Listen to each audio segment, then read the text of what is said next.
ሰላም እንዴት ናችሁ? ድና የተከበራችሁ የቻናሌ ተከታታዮች አማኑ ሁሉ ሰላም ሁሉ ጤና ነኝ በጣም ደህና ነኝ። እንግዲህ ሁላችሁም የምትፈልጉትን ነገር ነው ይዤ የመጣሁት። ብዙሃኖቻችሁ ጠይቃችሁኛል የቁጥር የበተን ስልኮች ፓስዋርድ ሲቆልፉ እንዴት አድርገው ነው የምንከፍተው የሚለውን በጣም ብዙ ሆነ የጠየቀኝ። በዚህም መሰረት ለእናንተ በማሰብ ይሄው ቪዲዮ አዘጋጅቻለሁኝ ማለት ነው። እንግዲህ እንደምትመለከቱት እነዚህ ስልኮች ሁለት ስልክ ነው እየከፈትን የምንመለከተው። ይሄ ስልክ ምሳሌ አሁን ሜሴጅ ላይ ልግባና ላሳያችሁ። ሜሴጅ ላይ ስንገባ ፓስዋርድ ይጠይቀኛል። ይሄ እንዴት አድርጌ ነው የማጠፋው? እሺ በሁለተኛ ደረጃ ደግሞ አሁን ይሄን ስልክ እስኪ ልቀስቅሰው። እስኪ በተለምዶ ብዙ ጊዜ በኢትዮጵያ ውስጥ ይገኛል ይሄ ስልክ። በሀገራችን ውስጥ ብዙ ጊዜ በተለምዶ በገጠራማው ክፍል የምንገለገልበት ስልክ ነው። ይሄ ስልክ ምሳሌ ቀፎን ካሰርን በኋላ ፓስዋርዱ ቢጠፋል እንዴት አድርጎ ነው የሚከፈተው? እንደምትመለከቱት አሁን ይሄን ኮድ አላውቀውም። ኦኬ ይሄን ኮዱን አላውቀውም። ያው እንደምትመለከቱት ኤረር ነው የሚለኝ ፓስዋርዱ አላወቁትም። አሁንም እዚህ ጋር ደግሞ እንደምትመለከቱት ይሄው እዚህ ጋር ምሳሌ ሞላሁለት። እዚህ ኦኬ ስለው ኢንኮሬክት ነው የሚለኝ። ስለዚህ ይሄንን እንዴት አድርጌ ነው የምከፍተው? እሺ በመጀመሪያ እነዚህን ስልኮች የምንከፍተው በሚራክል ቴንደር እና በጂኤስኤም አላዲን ነው የምንከፍተው። በሁለቱም በሚራክል ቴንደር መክፈት ይቻላል፣ በጂኤስኤም አላዲን መክፈት ይቻላል። ግን እነዚህ ሁለት ስልኮች የሲፒዩ አይነታቸው ይለያያል። ይሄ ስልክ የሲፒዩ አይነቱ ኤስሲፒዲ ነው፣ ይሄኛው ደግሞ የሲፒዩ አይነቱ ኤምቲኬ ነው።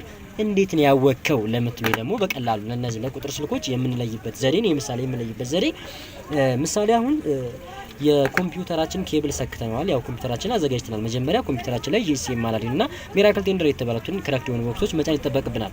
አሁን የኮምፒውተር ላይ የሰካውትን ዩኤስቢ እዚህ ስልኩ ላይ ሲሰካው የሚያመጣ ጽሁፍ አለ እንደምትመለከቱት ቻርጀሪንግ ዩዲስክ ፒሲ ኮኔክቲንግ የሚል ከሆነ ይሄ ስልክ ኤሲፒዲ ነው ማለት ነው። የቁጥር የበተን ስልክ ነው። በዚህም መለየት ይቻላል። አሁን በምላችሁ ሌላም የምንለይበት ዘዴ አለ። አሁን ይሄን ስልክ ደግሞ ምሳሌ ሲሰካው ኖርማሊ ዝም ብሎ ቻርጅ ይሰካል፣ ይስባል። እንደዚህ አይነት ጽሁፍ አያመጣም። ስለዚህ ይሄ ስልክ ኤምቲኬ ነው ማለት ነው። እንደዚህ ሲሰኩት ምንም አይነት ጽሁፍ የማያመጣ ከሆነ የቻርጀሩ የስልኩ ቻርጀር ምንም አይነት ችግር ከሌለበት ስንሰካው ምንም አይነት ጽሁፍ የማያመጣ ከሆነ ይሄ ስልክ ኤምቲኬ ነው ማለት ነው። ስለዚህ እንዴት አድርገን እንደምንከፍት ቀጥታ ወደ ሚራክል ቴንደር እና ወደ ጂኤስኤም አላዲን ነው የምንሄደው ማለት ነው። እሺ እንግዲህ ውድ የቻናል ቤተሰቦች እስኪ ከየትኛው ስልክ እንጀምር? እስኪ ከኤሲፒዲ ከሆነው ስልክ እንጀምር። ኤሲፒዲ ስልኮችን እስኪ በሚራክል ቴንደር እንክፈት። አሁን የሁለቱንም ጥቅም እንዳሳያችሁ ማለት ነው። ቀጥታ ሚራክል ቴንደር ላይ ነው የምገባው። ሚራክል ቴንደር ላይ ከገባሁ በኋላ የነዚህ ስልኮች ቡትኬ ያላቸው እንደሚታወቀው፣ ከዛ ኤሲፒዲ ላይ ነው የምገባው። ኤሲፒዲ ላይ ከገባሁ በኋላ እዚህ ጋር የመመርጠው ቡትኬ እመርጥለታለሁ። የነዚህ የቁጥር የበተን ስልኮች ቡትኬያቸው ምንድነው የምመርጥላቸው? ኤሲፒዲ 61 ኤሲፒ የሚለውን እንመርጥለታለን ማለት ነው እዚህ ጋር። ከዚህ በኋላ የማደርገው ምንድነው ሪድ ኢንፎርሜሽን የሚለውን እመርጥለታለሁ። አሁን እነዚህ ኤሲፒዲ ስልኮች ቀጥታ ኮምፒውተር ጋር ሲገናኙልኝ ቡትኬ መጫን አለብኝ። አሁን ብዙን ጊዜ አስቸጋሪ የሚሆነው የስልኮችን ቡትኬ ለመለየት ያስቸግራል። የብዙሃኑ ስልኮች እዚህ ጋር ይሆናል፣ ከላይ ይሆናል፣ ባክ በተን ይሆናል፣ ኮከብ ሊሆን ይችላል፣ የተለያዩ ሊሆን ይችላል። ስለዚህ ምንድነው የምናደርገው የስልካችንን ባትሪውን እናወጣለን። ባትሪውን ካወጣን በኋላ እንደዚህ እንገጥምና ሁሉም እንግዲህ ከዛ እዚህ ጋር እንደምትመለከቱት ስታርት የሚለውን እንጫናለን። ስታርት የሚለውን ከተጫን በኋላ ምንድነው የምናደርገው ሁሉንም ባንድ እንጫናለን። ይሄንን እንግዲህ ከሁሉም አንደኛው ቡትኬ ሊሆን ይችላል ማለት ነው። ይሄን ከተጫን በኋላ አሁን ለሰካው ነው ኢሲቢውን ሰካውት። እንደምትመለከቱት አሁን ኮምፒውተር ላይ ያነብልኛል። አያችሁት አይደል? አሁን እንግዲህ የዚህን የስልክ ፓስዋርዱን ማወቅ እንችላለን። ኦኬ እየቆጠረ ነው፣ እንጠብቃለን።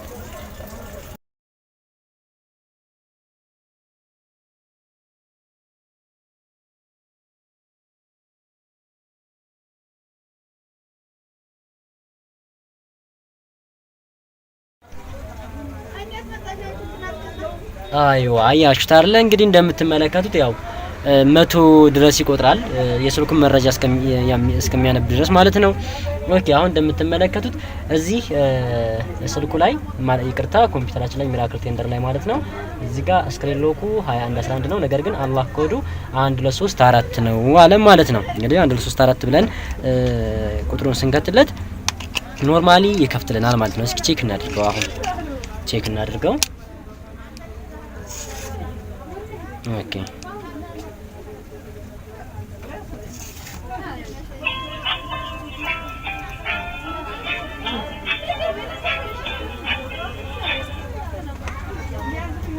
ኦኬ እስኪ አሁን ቼክ እናድርገው። አሁን መደወያውን እንጫንና ፓስዋርድ ጠይቆ ነበረ። እስኪ አሁን ሚራክል ቴንደር ባወጣልኝ ኮድ እንግባና 1 2 3 4 ብዬ ልሙላለት 1 2 3 4 አያችሁት አይደለ? ኤሲፒዲ ስልኮችን በቀላሉ በዚህ አይነት መልኩ በሚራክል ቴንደር መከፈት እንችላለን ማለት ነው። እንግዲህ አሁን ቀጥታ ደግሞ ወደ ኤምቲኬ እንግባ። አሁን ይሄ ኤምቲኬ ስልክ ፓስዋርዱ ተቆልፏል። ይሄን ደግሞ ኤምቲኬ ስልክ ደግሞ እንዴት አድርገን ነው የምንከፍተው? በሚራክል ቴንደር መክፈት ይቻላል። ነገር ግን በዚያው እግር መንገዳችንን ደግሞ በጂኤስኤም አላዲን እንዴት አድርገን እንደምንከፍት ላሳያችሁ። አሁን በጂኤስኤም አላዲን ለመክፈት ደግሞ ጂኤስኤም አላዲን ክሊክ በማድረግ እንገባለን። ከዛ በኋላ በቀላሉ እዚህ ጋር ኤምቲኬ ላይ የሚለውን እንጫናለን። ከዛ እዚህ ጋር ሪድ ፓስዋርድ የሚለውን እንጫናዋለን። ላጥፋው ይለናል። እዚህ ጋር ክሊር የሚለው አጥፍቶ እንዲነግረን ነው። አለበለዚያ ኖርማሊ ደግሞ እኔ ፓስዋርዱን ብቻ እንዲነግረን የፈለኩት ምንድነው የማደርገው? ኮኔክት የሚለውን እንጫናና እዚህ ጋር ስታርት የሚለውን እንጫናለሁ። ከዛ በኋላ የማደርገው ነገር እዚህ ጋር የስልኩን ባትሪ አወጣለሁ። ባትሪውን ካወጣው በኋላ መልሼ እከታለሁ። ከዛ በኋላ ምንድነው የማደርገው? የተዘጋጀውን የኮምፒውተርን ዩኤስቢ ኬብል እሰካዋለሁ ማለት ነው። እስኪ አሁን የሚፈጠረው ሁኔታ አብረን እንመልከት። ሰካሁት ኮምፒውተራችን ጋር አያችሁት አይደል? ኦኬ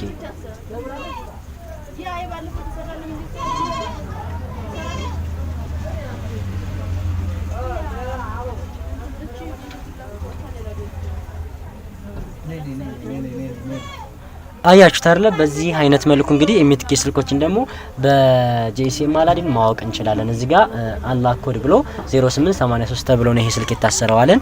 እሺ እስኪ አሁን ቼክ እናድርገው። 0883 ነው የታሰረው ብሎኛል። በጂኤስኤም አላዲን ያወጣልኝ። እስኪ ስልኩን እንቀሰቅሰውና አብረን እንየው።